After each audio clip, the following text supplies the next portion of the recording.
वाह बेटा, 2 डिशेस और सैलेड भी, ये सब तुमने बनाया है?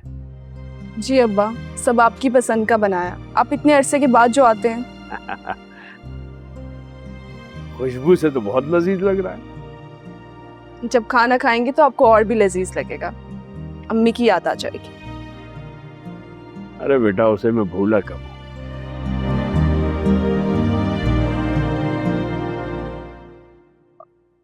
वो जुबैदा, अरीबा कहाँ है? बुलाओ उसे।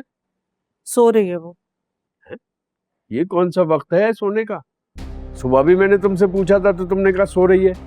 अब तो दोपहर के खाने का टाइम हो गया है। तो कल उसकी मंगनी थी, सारी रात सो नहीं सकी वो, थक गई होगी वो, इसलिए सो रही है।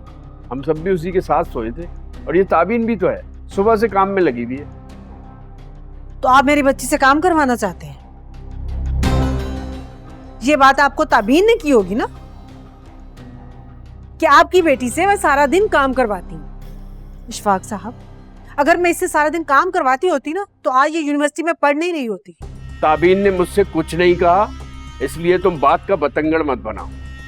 मैं तुमसे अरीबा की बात कर रहा हूं, तुम ताबीन का जिक्र लेके बैठ गई। ये मत भूलो कि मेरा गुस्सा अभी उतरा नहीं है। कल रात को जो तुमने किया, भूला नहीं हूं मैं, इसलिए अपनी हद में रहो। आप तो फजूल में नाराज ही हो गए, मैं तो बस ऐसे बात कर रही थी। ताबीन के बारे में अगर मैंने बात की है तो अपनी बेटी समझ कर की है। आपको बुरी लगी है तो आइंदा नहीं करूंगी।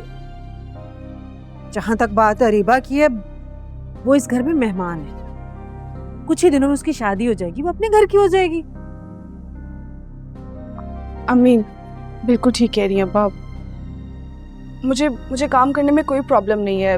आप प्लीज परेशान मत हो। मैं अरीबा को जगा देती हूँ।